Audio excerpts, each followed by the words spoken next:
Bonjour mesdames et messieurs et bienvenue à vous dans votre émission Ma famille, ma vie. Aujourd'hui on est le lundi 5 décembre 2022 et on est en direct pour une heure, voilà, jusqu'à 11h30.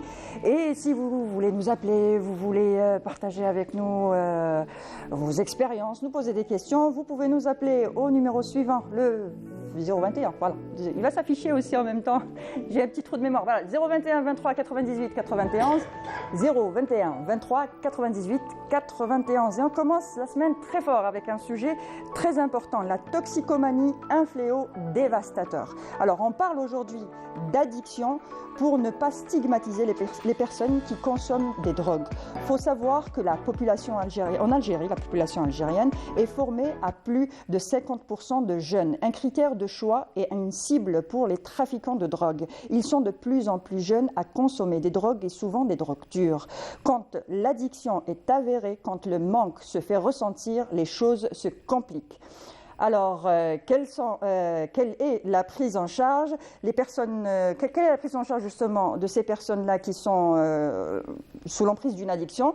Et est-ce que les personnels sont formés en addictologie? On va en parler aujourd'hui justement avec nos invités. Alors, j'ai le plaisir et l'honneur de recevoir Monsieur Othman Bourouba. Vous êtes président de l'association AIDS Algérie. Alors, l'association AIDS Algérie, c'est Association Information Drogue et Sida. Bonjour et merci d'avoir accepté notre invitation. Bonjour, c'est moi. Merci pour l'invitation. Donc, on doit discuter d'une problématique vraiment très forte qu'on doit revoir, qu'on doit discuter pour pouvoir trouver des solutions ensemble, Inch'Allah. Inch'Allah, on va essayer d'en parler aujourd'hui dans l'émission. Et avec nous aussi le professeur Abdelkarim Messaoudi, vous êtes chef de service à l'hôpital de Chalaga. Bonjour et merci d'avoir accepté notre invitation. Bonjour, merci pour l'invitation.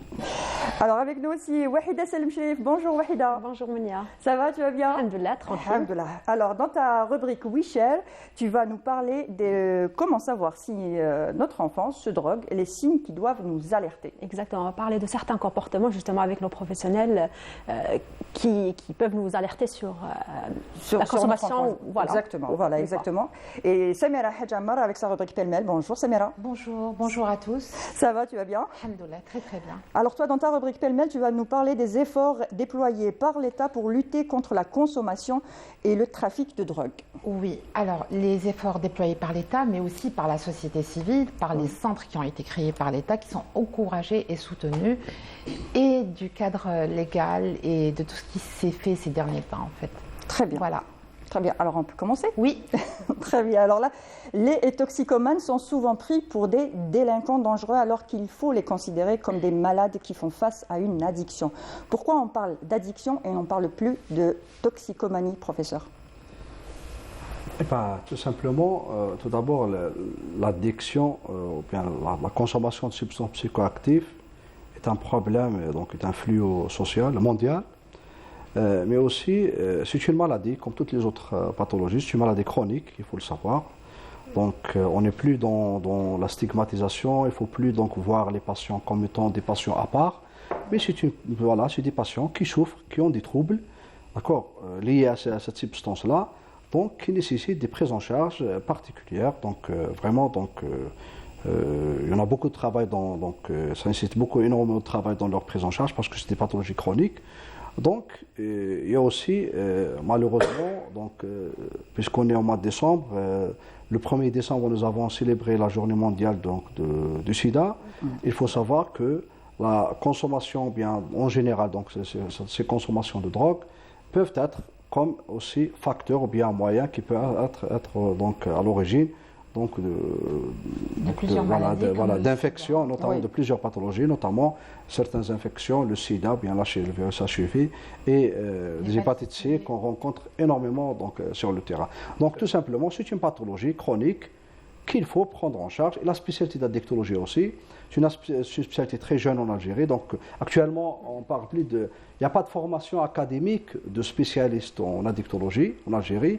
Il y a ce qu'on appelle des formations supplémentaires, bien donc des formations de surspécialité. Il y a aussi des formations pour les médecins généralistes depuis des années par le ministère de la Santé qui concernent donc la formation des médecins généralistes pour la prise en charge des patients consommateurs de substances psychoactives. Très bien. Alors, on parle d'addiction, ça peut être... donc, ça ressemble, ça, on va dire, le même schéma que d'autres addictions, addiction à autre chose, pas forcément aux substances, à ce genre de substances. C'est comme l'addiction, par exemple, aux jeux vidéo, on va dire, c'est le premier exemple que je trouve, au téléphone portable, au smartphone, l'addiction à peut-être la cigarette ou à autre chose. C'est considéré un petit peu comme la même chose, c'est plus considéré comme... parce que souvent, c'est un peu tabou quand on parle de toxicomanie, en parenthèse. Donc, quand on parle de toxicomanie, c'est un peu tabou. L'image, la société voit ça comme voit ces personnes-là comme des personnes délinquantes, voilà. Comme des voyous. Comme des voyous. Voilà, n'est-ce pas ? C'est pas toujours le cas. Vous savez, parce que réellement, il faut faire la différence entre les consommateurs, donc bien les patients, donc consommateurs, bien donc qui souffrent de cette pathologie chronique, et les dealers, ou bien tous les phénomènes donc de société, de trafic de drogue. Donc c'est deux choses complètement différentes.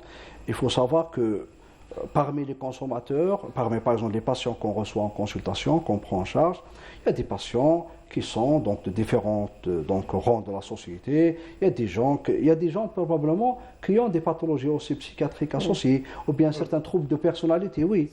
Mais il y a aussi des personnes qui souffrent de cette addiction, qui n'ont rien à voir avec les phénomènes, ou bien le fléau criminel, ou bien donc ça, c'est des choses complètement différentes. C'est des personnes qui sont victimes de consommation, malheureusement, et ils ont été piégés donc, par certaines substances, et actuellement ils souffrent énormément, donc il faut reconnaître cette souffrance. Donc vraiment, c'est des patients qui ont le statut de patient qu'il faut prendre en charge. Voilà. Très bien. Alors je vous propose de suivre. Oui, bien sûr. L'addiction, c'est quoi l'addiction? C'est la perte de contrôle devant une substance. C'est cette définition qu'il faut avoir. C'est extrêmement juste de dire que c'est des patients, c'est des malades. Les consommateurs de drogue, c'est des malades. Il ne faut plus les considérer comme des voyous, des délinquants. Non, ce n'est pas juste. Ils sont pris dans cette spirale, ils ne peuvent pas en sortir. C'est des malades, des malades des fois chroniques, qui nécessitent une prise en charge très longue, particulière, spécifique, dans des centres spécialisés. Donc, il faut revoir carrément notre vision aussi de ces populations et lutter contre la stigmatisation qui leur colle à la peau. Parce que quand on dit c'est toxicomane, directement dans notre subconscient, c'est la violence, c'est la délinquance, c'est les voyous, il faut faire attention. Non, ce n'est pas toujours le cas. C'est très rare même. C'est très rare même d'avoir un toxicomane violent. Nous, on travaille sur le terrain et je vous dis qu'on travaille avec des centaines et des centaines, voire des milliers de personnes, mais on n'a jamais été agressé par eux. Après, peut-être que vous me direz, la différence, c'est dans la drogue consommée. Quand il y a des mélanges, je ne parle pas du cannabis ou du hashish, mais tout ce qui est mélange peuvent provoquer... et ça, c'est un problème. Ça, c'est un problème médical. Ça, c'est un problème médical technique. Par rapport à la réaction violente. Oui, ça peut exister. Les services de sécurité arrêtent des gens qui sont surtout dans un état... dans les périodes de manque. Oui, c'est ça qui est problématique, c'est dans les périodes de manque. Et c'est pour ça qu'on doit intervenir dès le début jusqu'à la fin de la prise en charge d'un patient. Il ne faut pas qu'il tombe en manque, tout simplement. Et certainement, il doit y avoir des troubles de comportement, déjà par définition. Toxicomanie, c'est-à-dire c'est tous les troubles qu'on peut avoir secondairement à la consommation de substances qu'on appelle substances psychoactives. Donc ça génère, évidemment, ça agit directement sur le cerveau, sur le récepteur au niveau cérébral. Donc ça engendre des troubles de l'humeur, des troubles de comportement. Donc vous voyez, ça peut être soit secondairement à la consommation, bien des fois en situation d'abus de consommation, ou bien des fois en situation de manque. D'accord, très bien. Donc ce que je vous propose, vous êtes lancé dans le débat, ce que je vous propose c'est de faire une pause, de suivre le reportage de Farid Abdelmeslim et de revenir juste après. Depuis la dernière fois, ça va. Il y a une amélioration. Une prise répétée de substances toxiques crée un état de dépendance psychique et physique. Ce genre de comportement conduit en général à une perte de contrôle sur soi. On parle de toxicomanie, l'état de besoin intense à une substance nocive. C'est la tendance qu'aura une personne à un moment donné de sa vie d'aller vers un produit ou un comportement à la recherche d'un plaisir dans un premier temps. Voilà. Un bien-être, un plaisir, un apaisement parfois, et il va avoir tendance à retourner vers ce produit de nombreuses fois à la recherche de ce plaisir jusqu'à en devenir complètement dépendant et à ne plus pouvoir arrêter, ce qui va le pousser ensuite à augmenter la fréquence de sa consommation et les quantités de ses consommations. Avant, on associait beaucoup les addictions à la délinquance. Actuellement, on reçoit toutes les classes sociales et tous les niveaux intellectuels qui puissent exister. أنا بديت نستعمل كنت صغير كنت نستعمل زطلة بديت صغير كان فيها مالي 14 شكون علمك؟ صحابي نشوف صحابي يستعملوها هكذايا شغل تجيك هذيك الموبيل تجيك هذيك كنت نقرا ومالك بديت بزطلة في الحومة كنا نتكيفوا زطلة بصح ماشي كل يوم ما كانتش شادة فينا كنا طون نجيبوا زطلة هكذايا نزطلوا ونريحوا ومن بعد كي كبرنا شوية لحقنا الليسي ولا نشربوا الكاشيات كاين بزاف انواع تاع الكاشيات ومن هذاك اون 2018 بديت لا دروغ دير شفت صاحبي كان معاه واحد صاحبي كان يستعمل هاد لا دروغ دير شفتو هو شفتو كيستعمل هذيك لا دروغ هو شفتو شغل بلانا بزاف تخلوها بزاف سيتها دير لي فوميسمون دير البلاناج ودير العفايس واحد اخرين الحكه تحكمك الحكه يضحك فيه لحمك ومن هذاك اون 2020 اللي ولات شادة فيها وليت نستعملها كل يوم وليت ننجكتيها وليت نديرها انجكتاب حسيت روحي عند دون ان اوتر موند شغل احساس ما نقدرش نحكي لك عليه الاحساس هذا كاع شغل وليت مطروش كاع يديك شغل زيد تخلط مع الكاشيات ولا وليت مطروش كاع يديك ما على باليش كاع وراني حلات لي باسكو الخلوه هذاك حلات لي وليت نحب نحوس عليه كل يوم وليت نستعمله كل يوم حتى شدت فيا حتى في راسك باش كنت تقرا في الليسي كنت فت الليسي خلاص كنت كملت الليسي دخلت لافاك انا جبت الباك تاعي ماشي جبت الباك درت شغل حاجه فوق الباك شغل درت اون فورماسيون كلي ديت الباك بلس 3 دخلت شغل تخسرك هي ترجعك شغل تخسر 1 تخسر لك لا بيرسوناليتي تاعك ترجعك ماشي نقي تولي ما تبلونشيش لروحك ما تحبش تلبس ما تحففش العباد يتجبدوا عليك يشوفوك بلي انت انسان عيان يخافوا له كيما انت كانوا هكا المشاكل بزاف وهذيك دوك من واحد لواحد يعرفك ديجا انت تحاول تهرب من هذه الحاجه من المشاكل بزاف يباو شنو يقول لك انايا نعرف واحد ومنا ودوك تنسى وتتهنى وتولي فيفون محسوب وتفرح لو ديبي مي بدرت ديبي تاعي الكول ومن بعد مثلا حبست الكول بديت في الحشيشه هذه كنت تكيفها بروبوزاو لي خليك من الكول ويمرضك روح لهذه باش تنسى مثلا وزدت حبيت حاجه وقت اخرى حبيت نزيد لها كاشيات علاه وليت دير لك شغل نحسها ما كان والو شغل قليله حبيت نقوي فيها بزاف ومن بعد هذيك هي لافوت كبيره خطات نطيح في ندوخ ما نقدرش نمشي تكون دوز كبيره بك دوخي تقدرش تحكم في روحك كامل وكا وليت شينت وسنية راحوا نتحطوا كاع نوصيهم باللي هذه حاجه ماشي مليحه تهبلك وتمرضك تشوفك معلوت دخلت تضحك وتفرح هكا ومن بعد تديك ديالك الهويه حياتك فسدت كيفاش فسدت بزاف L'application de ces substances est un trouble évolutif qui empire s'il n'est pas traité, d'où l'importance de savoir les premiers signes liés à la consommation afin d'apporter de l'aide le plus rapidement possible.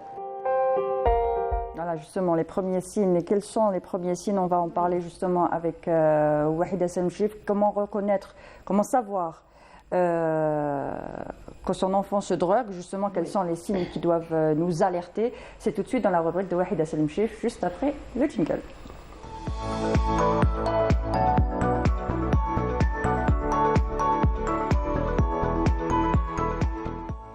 Alors, quand on est parent, souvent on remarque certains signes, on essaie de lire, analyser le comportement de notre enfant, mais certains comportements inhabituels peuvent vraiment nous alerter. Je commençais par comportementalement. On va parler du comportement d'un jeune qui consomme des produits illicites. Donc, on a si notre jeune se replie sur lui-même, donc ne communique plus avec sa famille ni avec ses amis d'ailleurs, il est toujours de mauvaise humeur. Il réagit le plus souvent tout en exagérant, même si on lui demande les petites choses à faire. Il est là, il pète un plan, il se met à crier, à s'énerver facilement. C'est ça. Voilà. Donc, physiquement, d'ailleurs, on l'a eu au témoignage, le jeune, il a dit... Alors, il est fréquent chez les jeunes consommateurs qu'on observe une perte de poids, même si la personne, elle surconsomme, donc elle mange plus que la normalité, mais elle ne prend pas de poids. Donc, il y a aussi un laisser-aller physique, c'est-à-dire que la personne ne prend pas soin d'elle. Il y a certains cas où ils laissent pousser leurs cheveux, leurs ongles. Donc, même côté hygiène... Côté hygiène, c'est un peu... Voilà. Est-ce qu'on ne risque pas à ce moment-là de se dire... peut-être qu'il fait une dépression et qu'on ne pense pas forcément que c'est des signes de... Justement. Vous savez, réellement, tout d'abord, on l'a bien vu dans le reportage, la consommation, souvent, elle commence à l'âge très jeune, donc à l'adolescence. Et cette période de la vie, qui est très spécifique, qui est très particulière, qui nécessite vraiment qu'on soit très proche de ces adolescents, parce qu'il y a le phénomène de curiosité qui est au premier plan. De soi, vous avez donc certains, des fois, comportements qu'on peut qualifier probablement des fois de pathologiques, or que réellement, on peut trouver qu'ils sont un petit peu normaux chez les adolescents. Et malheureusement, donc, le contact, il commence très jeune. Et chaque fois qu'il commence à l'âge très jeune, vous avez plus de risques d'avoir une addiction, en plus des répercussions. Oui. Pourquoi? Parce que c'est la période où vous avez l'évolution naturelle du cerveau. Donc vraiment, c'est là où vraiment l'apprentissage et tout ce que vous voulez comme évolution. Comment distinguer entre une crise d'adolescence qui peut provoquer ça chez un adolescent, l'exclusion, il veut plus se mettre en famille, il se laisse aller, il y a la mode avec... justement, c'est toute la difficulté. Et que les parents ne mettent pas la pression. On finit d'abord sur les signes avec Wahida et après on reviendra sur... Parce que réellement... Cette consommation, évidemment, donc, il commence chez l'adulte jeune. Oui. On voit très bien à l'école avec des collègues, des amis. Donc là, et des fois, les parents, malheureusement, ne se rendent pas compte au départ. Et là, vraiment, où les parents peuvent remarquer quelque chose, c'est là où ça commence, où l'adolescent commence à développer certains symptômes. Oui. Par exemple, vous avez cité par exemple l'irritabilité, changement de comportement, des insomnies, on devient un peu coléreux, on devient un peu... on se laisse aller, comme on dit dans la vie. Il y a un laisser aller, par exemple. Des fois, par exemple, le rendement scolaire, des problèmes... Justement, le rendement scolaire. Oui, donc justement, juste par rapport au comportement perte de poids, il y a certaines mamans, elles ont trouvé l'idée, elles se sont dit, tant que mon enfant il perd du poids, donc on associe ça directement à des consommations de produits illicites, qu'est-ce qu'elles font? Elles les emmènent voir un pédiatre, parce que quand on a 15, 16 ans, 17 ans, on va toujours voir un pédiatre. Et avant de faire le contrôle ou la visite de leur enfant, elles en parlent d'abord avec le pédiatre en disant, voilà, je soupçonne que mon enfant consomme des substances illicites, est-ce que vous pouvez voir avec lui? Et là, déjà, ça va commencer par les aider et à partir de là, on peut déceler si l'enfant il est consommateur ou pas. Donc là, ça va vraiment l'aider. Aider les parents surtout.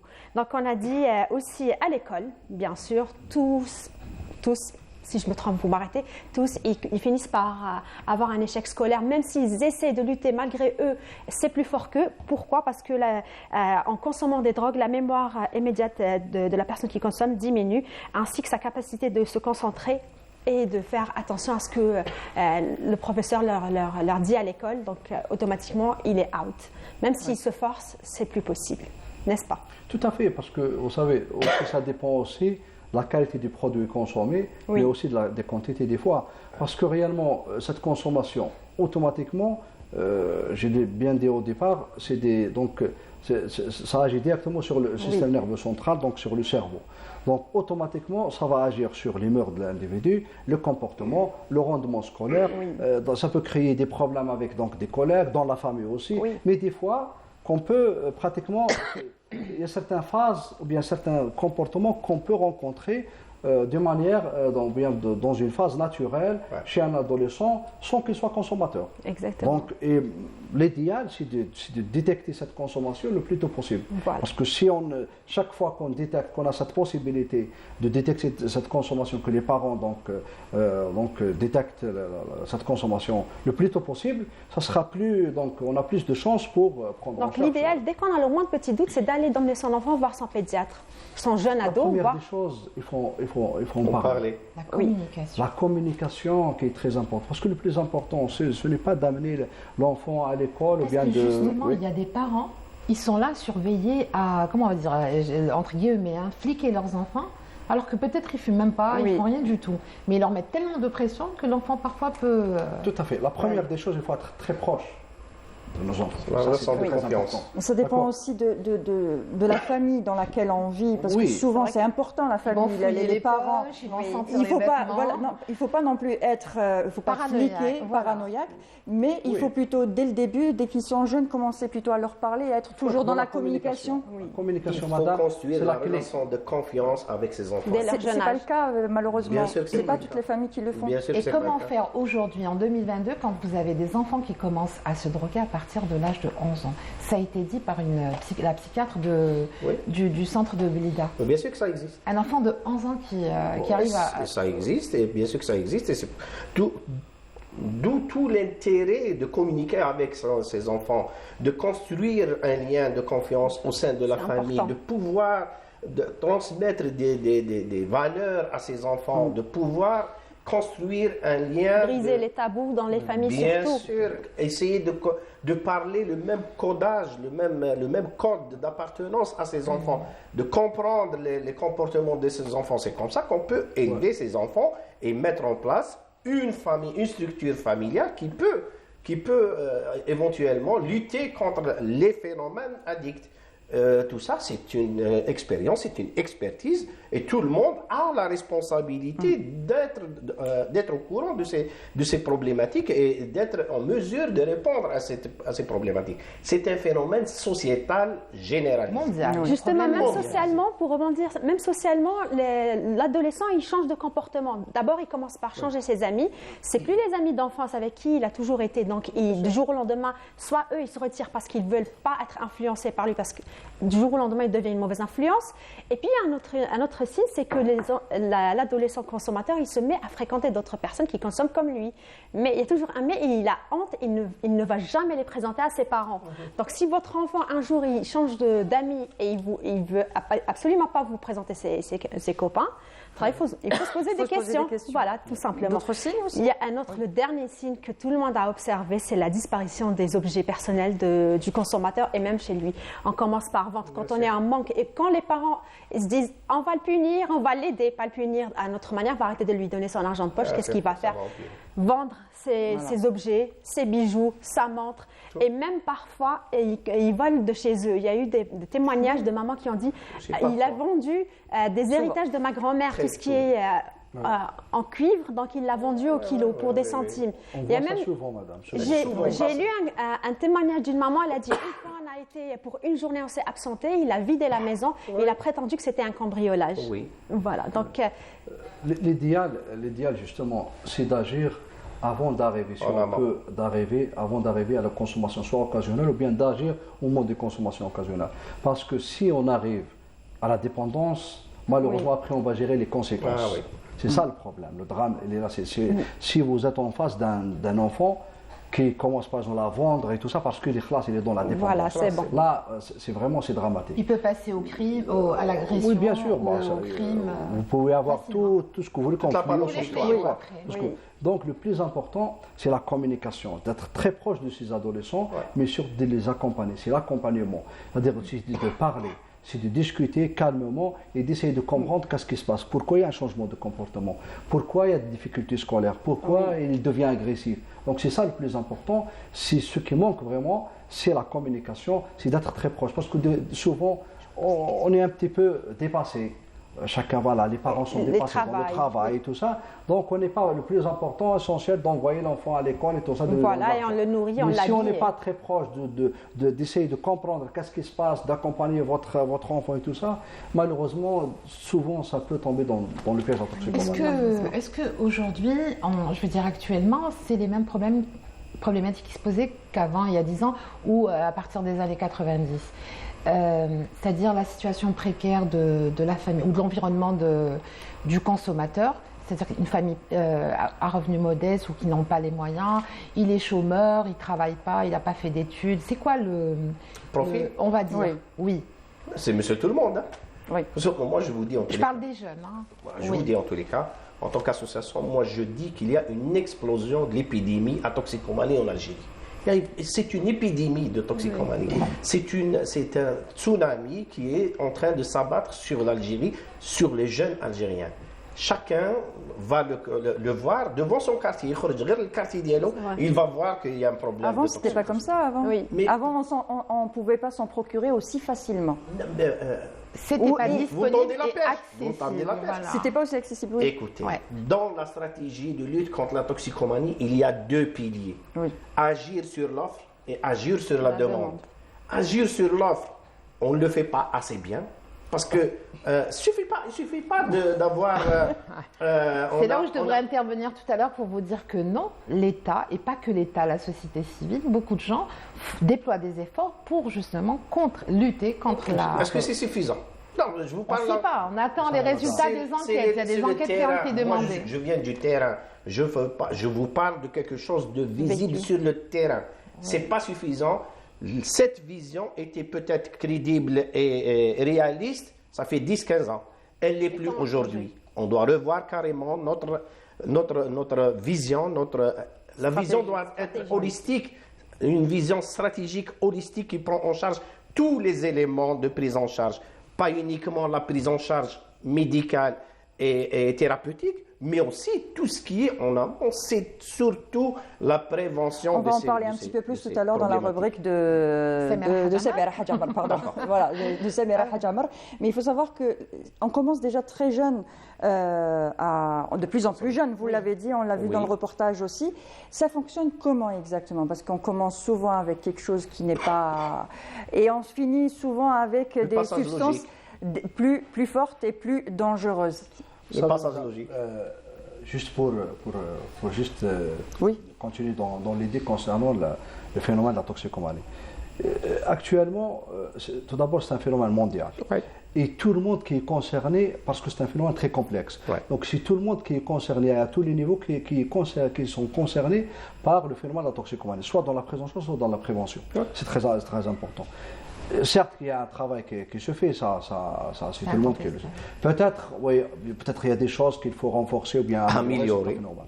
Mais si je reviens à votre question concernant la consommation, c'est clair que souvent, je dis bien souvent, c'est des consommations qui commencent de manière occasionnelle. Ouais. D'accord, occasionnelle chez les adolescents. Et après, malheureusement, au fur donc avec le temps, il tombe dans le piège, il devient donc esclave, si on peut utiliser le terme, ou bien donc assiégé, ou bien donc coincé par cette consommation, et ça devient après une consommation pathologique et problématique. Et la consommation, souvent, ça commence par des petites consommations comme ça, certains, par exemple, certains comprimés, cachillettes, halwa, donc tout ce que vous voulez comme en disant halwa, en disant bonbon. Tout à l'heure, on a discuté en dehors quand on était dans les loges, on va dire ça comme ça.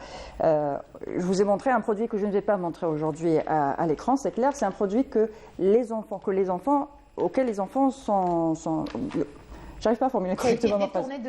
Qui a été détourné de son usage classique, initial. Les enfants peuvent se procurer ce produit-là dans n'importe quel supermarché. C'est un produit que je ne citerai pas, je n'expliquerai même pas ce que c'est. Qui est sucré, d'accord, mais qui contient des additifs alimentaires. Et apparemment, certains additifs alimentaires dans ces genres de produits, s'ils ne sont pas à une dose légale, ils deviennent pratiquement comme une drogue. Alors les enfants maintenant, ce qu'ils font, même au primaire, c'est un témoignage que j'ai reçu, donc c'est au primaire souvent que ça arrive, on est influencé pour acheter ce produit-là, donc on va l'acheter ce produit-là et on va le consommer pour ne pas donner plus de détails. Donc ça peut commencer comme ça et finir... Tout à fait, occasionnellement ou bien des fois accidentellement, ça peut arriver des fois, certaines consommations, et on le dit toujours dans la toxicomanie, ça commence par occasion, après ça crée une relation d'amour entre la substance et l'individu, et malheureusement ça se termine par un malheur.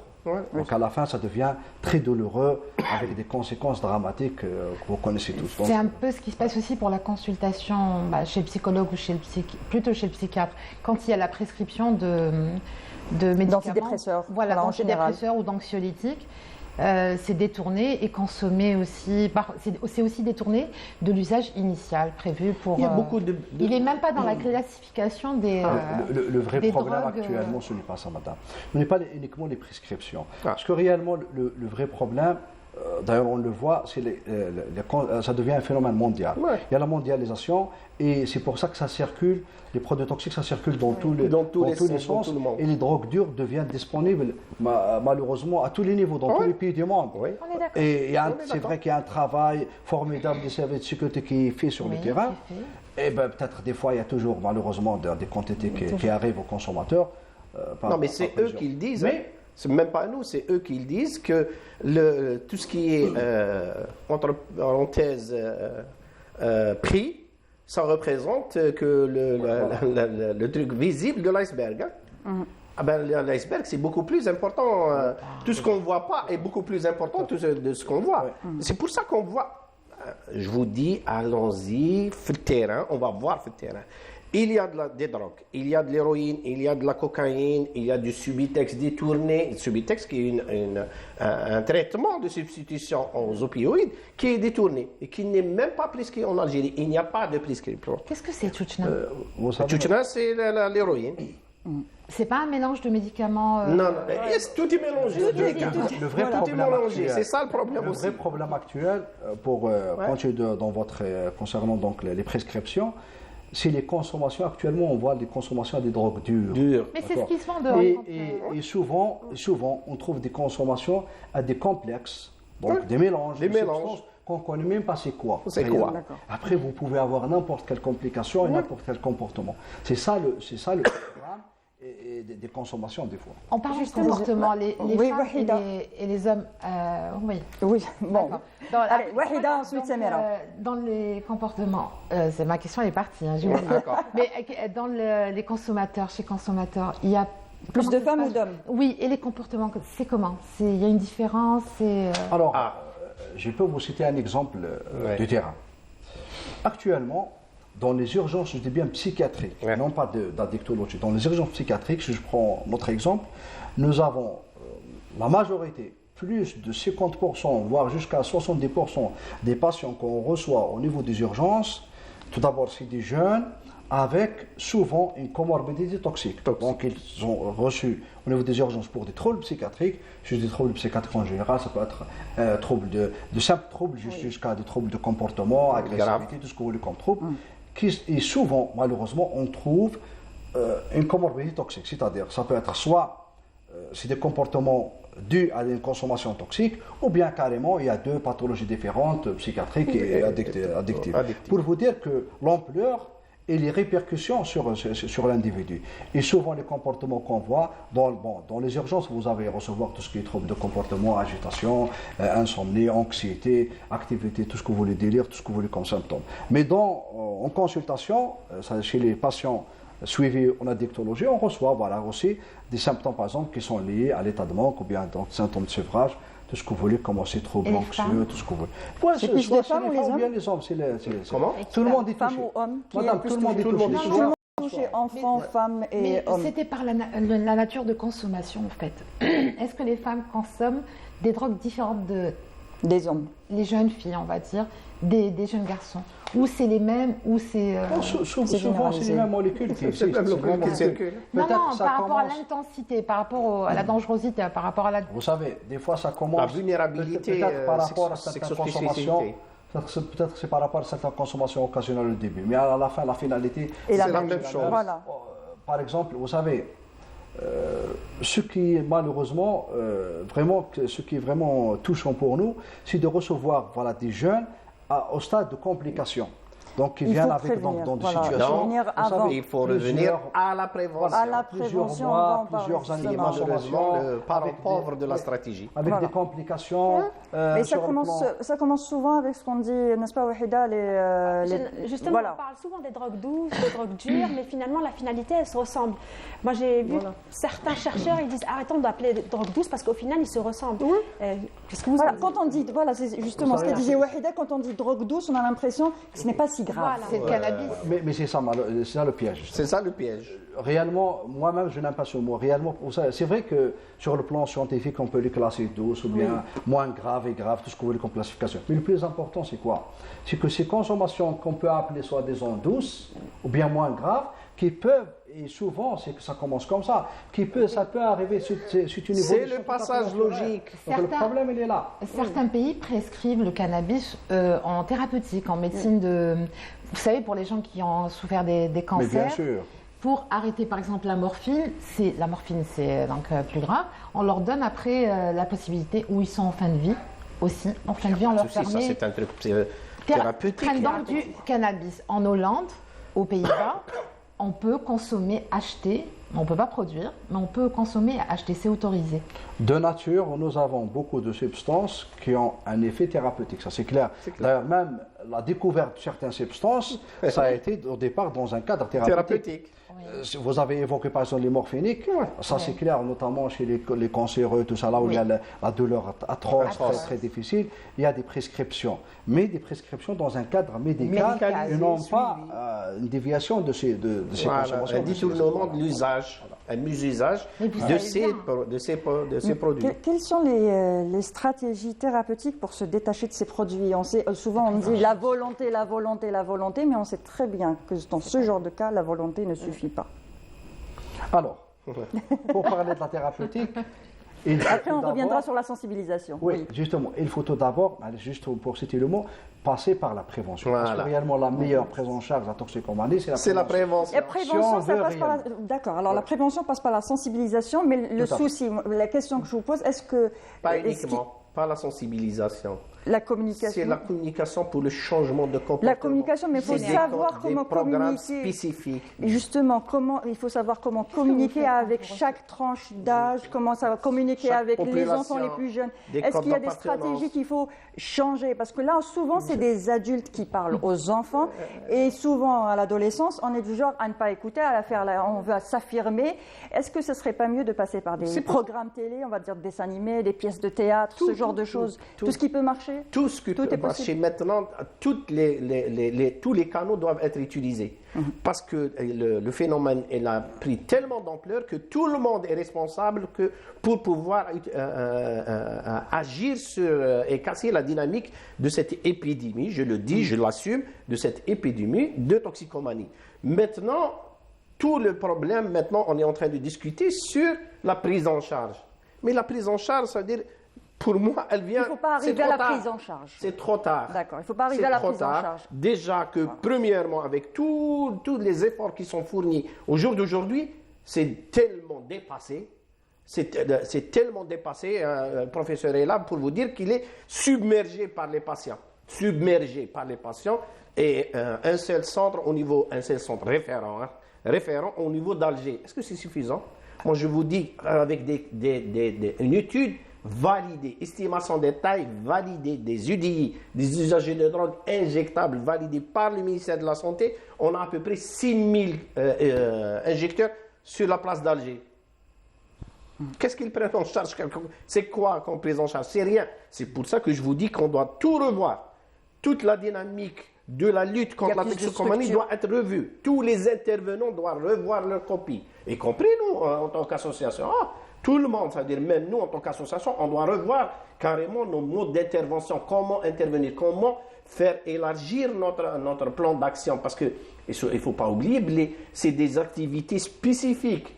Par exemple, auprès des UDI, c'est des programmes RDR, programmes de réduction des risques avec des programmes, avec des projets spécifiques. avec des interventions très scientifiques qui sont la prévention combinée pour le changement de comportement. On a au jour d'aujourd'hui un programme d'échange de seringues. Oui. D'échange de seringues au niveau des associations. Oui. On le fait et on l'assume. Pour éviter, parce qu'il y a une problématique très grave. 70% des personnes qu'on dépiste au niveau de l'association des UDI, qu'on dépiste au niveau de l'association, sont porteurs de VIH. Ça veut dire, pas de VIH, de VIH, de l'hépatite C, qui est une pathologie très grave. Parce qu'on partage les seringues, alors vaut mieux distribuer des seringues. Distribuer des seringues pour avoir moins de personnes contaminées. Moins de malades contaminés. Mais tout ça, ça demande, c'est pour ça que je dis, c'est pas suffisant. Au jour d'aujourd'hui, on est dépassé, tout le monde est dépassé. Donc, on doit revoir notre copie. Tout le monde doit revoir sa copie. On a, par exemple, des organismes qui prennent en charge cette problématique. De désintoxication. Non, des organismes, c'est le plan stratégique. Voilà, c'est le plan stratégique. Mais ils ont des problématiques, ils ont une vision beaucoup plus planification qu'une vision opérationnalisation. C'est pas bon. Le ministère de la Santé a une vision thérapeutique, uniquement thérapeutique. C'est pas bon. C'est tout ça. C'est déjà pas mal. C'est déjà bon. Bien sûr que c'est pas mal. Mais il faut la prévention. Il ne faut pas arriver au thérapeutique. C'est ce que vous voulez dire. C'est le plus grand des... Oui, professeur. Avant de venir vers vous, quelles sont les démarches de l'association justement dans ce cadre-là pour prévenir au maximum, pour éviter la catastrophe? On intervient sur 3 axes, sur 3 niveaux. Oui. Premièrement, les niveaux plaidoyer, ce qu'on est en train de faire aujourd'hui, c'est de plaider pour qu'il y ait une refonte, une révision globale de la stratégie, de notre vision en tant que pays pour la lutte contre cette pandémie qui est la toxicomanie. Premièrement. Deuxièmement, ça c'est stratégique. Plaidoyer et stratégique. Deuxièmement, planification. C'est-à-dire, on est en train, nous en tant qu'association AIDS Algérie, il y a d'autres associations qui interviennent dans ce programme. On intervient sur 4-5 wilayas sur la toxicomanie par voie injectable. Là, ça c'est le high level. Voilà. Et là, c'est problématique. On a des programmes spécifiques, on appelle ça des programmes de prévention combinée, de proximité, qui font appel à des toxicomanes. Vous savez qu'il y a sur le territoire national d'associations qui travaillent sur la lutte contre le sida? Non, sur le programme de ce que je parle, il y en a 5. Absolument. Mais pas les 5 qui interviennent auprès des UDI. Il n'y a que 3 qui interviennent auprès des UDI. Okay. Il y a AIDS Algérie, il y a APCS et il y a Anis, APCS à Oran et Anis à Annaba. Pour vous dire que c'est pas suffisant. Absolument. Oui. D'autant plus qu'on peut éviter d'être contaminé, on peut guérir du sida, Non, on ne peut pas guérir du sida, mais on peut guérir de l'hépatite C. D'accord. Alors comment le médecin justement peut aider justement les associations? Comment le côté médical peut aider les associations? Il faut travailler ensemble en collaboration. En réalité, chacun de nous et chaque organe essaie, il a ses activités spécifiques à part dans le domaine de la toxicomanie. Moi, je pense que notre faiblesse, c'est qu'il y a un manque de travail, de collaboration. Il faut qu'on travaille en réseau. Oui. Parce que réellement, je reviens toujours sur le problème de la toxicomanie qui concerne tout le monde, à tous les niveaux et tous les organes. Donc, automatiquement, il faut une collaboration, il faut une stratégie de travail en réseau. Nous, par exemple, c'est vrai que déjà, en matière médicale, il y a 2 types de prise en charge. Vous avez la prise en charge en intra-hospitalier et vous avez la prise en charge avec l'hôpital des jours, bien ce qu'on appelle le même travail de proximité, notamment les centres de proximité. En ambulatoire, pour une consultation. Là, il y a un travail extraordinaire qu'il faut renforcer parce que c'est ces centres-là qui sont là, qui peuvent permettre, pour éviter la stigmatisation des patients, donc ils sont proches. On peut travailler, ce qu'on fait actuellement, par exemple.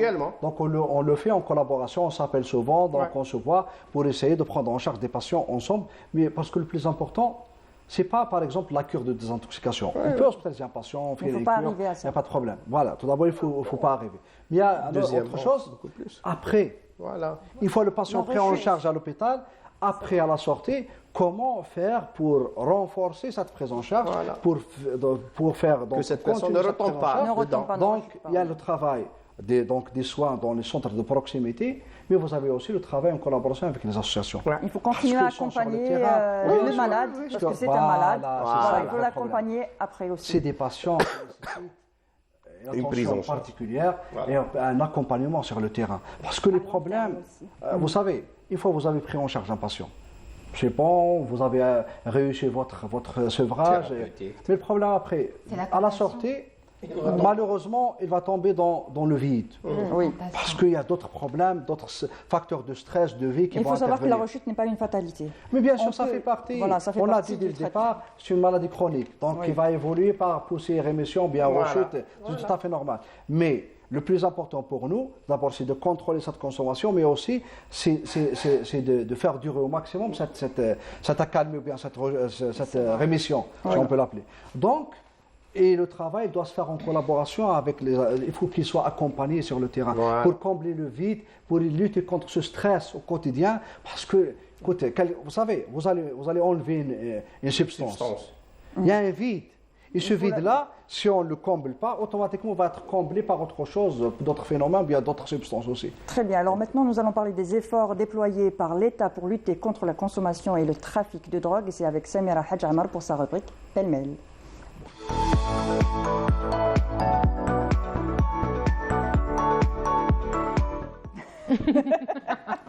On n'arrête pas de parler parce que c'est tellement intéressant, on n'arrive pas à s'arrêter. Allez. Oui, alors moi j'ai commencé comme ça. Grâce à Dieu, l'Algérie n'est pas un pays producteur de drogue. Je sais, ce n'est pas le plus important pour vous, vous voulez la prévention. Nous ne cultivons pas de produits illicites, cependant nous luttons pour ne pas devenir une destination de consommation ou de transit vers d'autres pays du monde.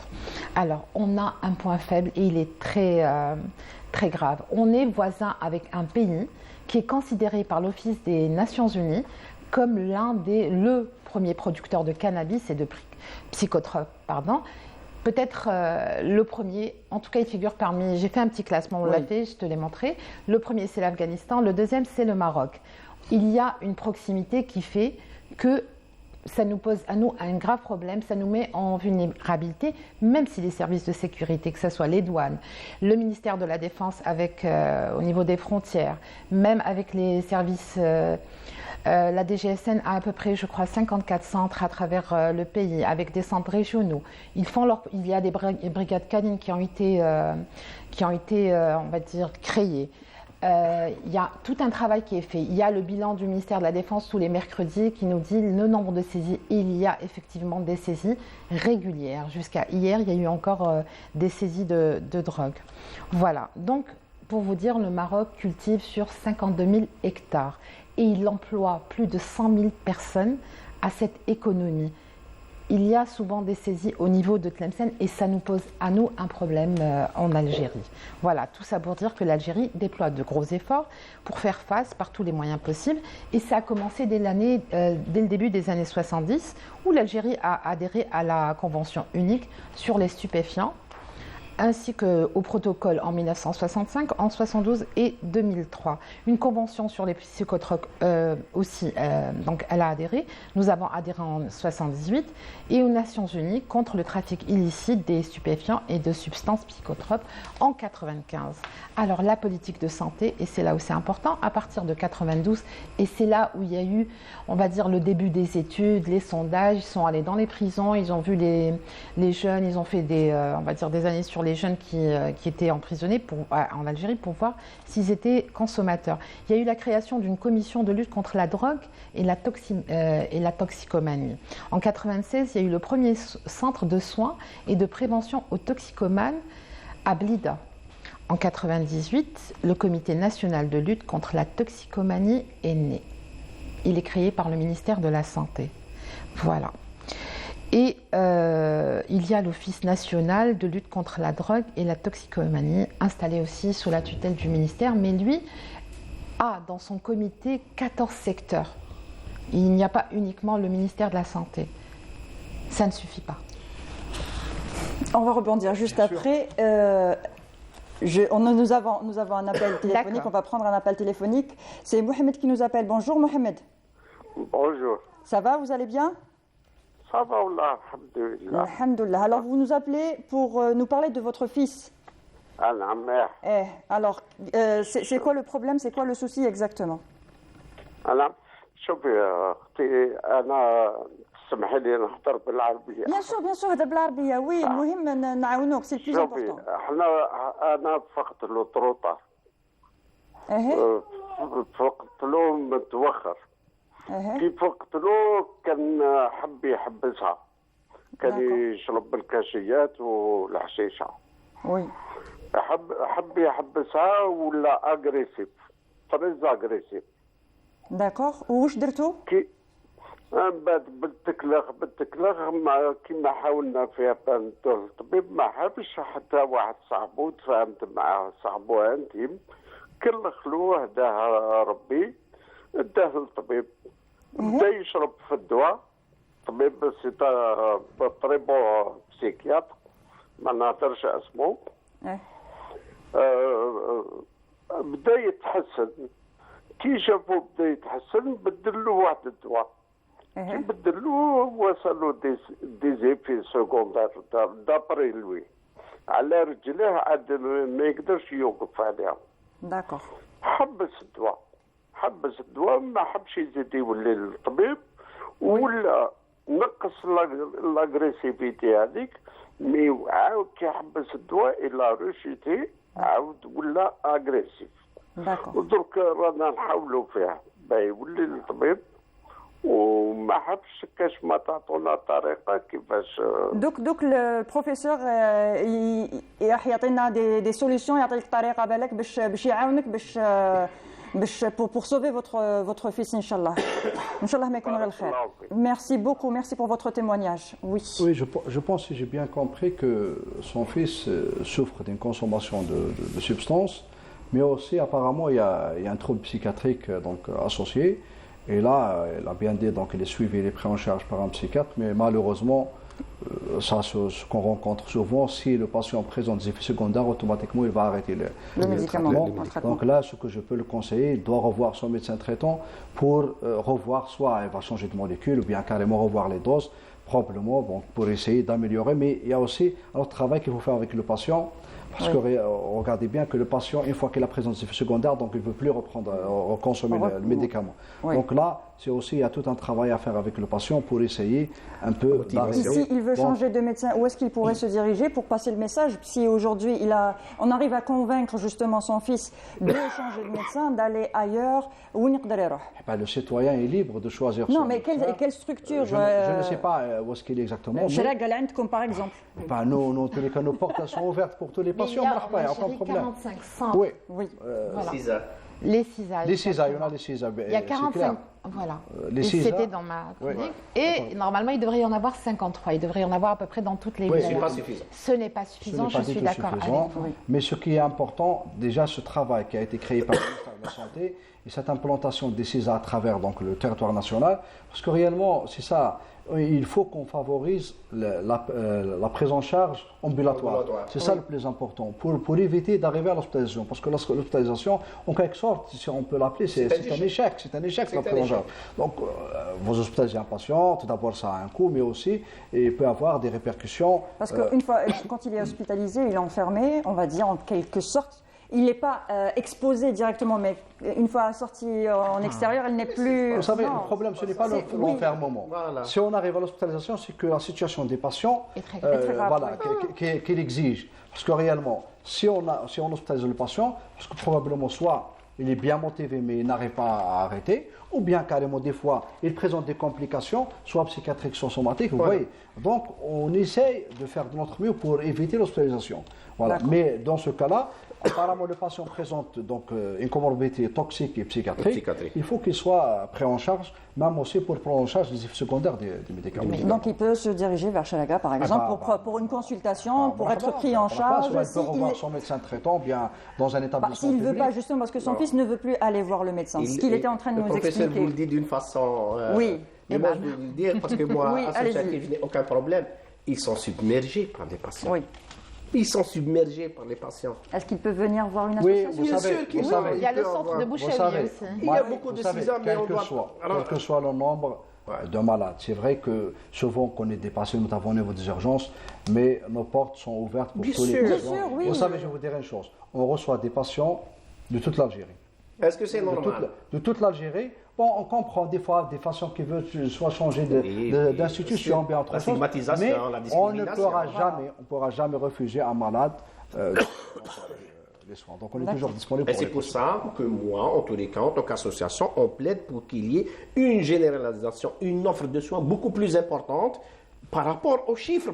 On parle rien que par rapport aux chiffres. L'existant, c'est tellement beaucoup que la prise en charge ne suit pas. Il faut renforcer la prise en charge. Plus de structures. À Alger, qui est une mégapole, on a 2 structures de prise en charge. Une structure référence qui est Sherega. Vous savez, on a des centaines, au niveau des associations, on a une centaine de personnes dans la liste d'attente. Est-ce que c'est normal?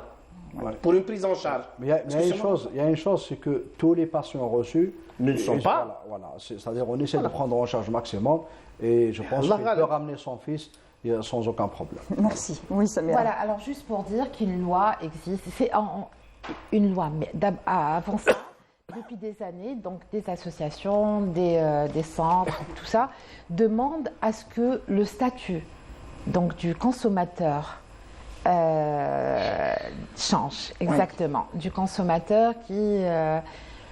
comme du délinquant à victime, exactement. À victime, à patient, à malade chronique, ce que vous avez dit. Voilà, et le truc scientifique plaide pour ça. Voilà, et récemment, donc, le législateur a annoncé qu'il y aurait il y a eu déjà, vous me l'avez dit tout à l'heure, une première injonction pour la thérapeutique, voilà.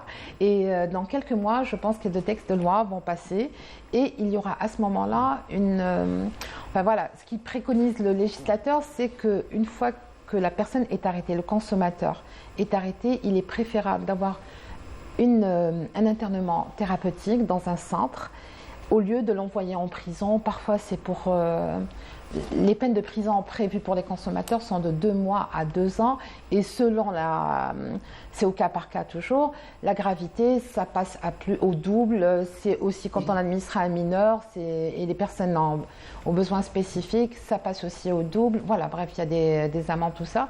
Mais lui, ce qu'il voudrait, c'est que ces personnes, ces gens soient considérés comme des victimes, des malades et qu'ils soient pris en charge pendant leur internement dans un centre ou leur suivi, leur prise en charge médicale, et ensuite qu'il y ait un encadrement et un suivi par la suite. Est-ce que ça peut se faire ou ça paraît utopique pour l'instant? Dans la prise en charge des patients, au lieu de les envoyer en prison, de toutes les pathologies. Selon le cas, parce que quelqu'un qui a tué forcément ne peut pas. Tout d'abord, la prise en charge, elle évolue. Mais aussi, on s'adapte en fonction des données épidémiologiques. Voilà. Donc, prenons le cas de la toxicomanie, depuis l'indépendance jusqu'aujourd'hui. Donc, on voit très bien que cette évolution, dans la prise en charge, on essaie toujours de s'adapter. Vous avez évoqué l'injonction thérapeutique, par exemple. Donc, il y avait, je pense, en 2004, déjà une loi pour l'injonction thérapeutique.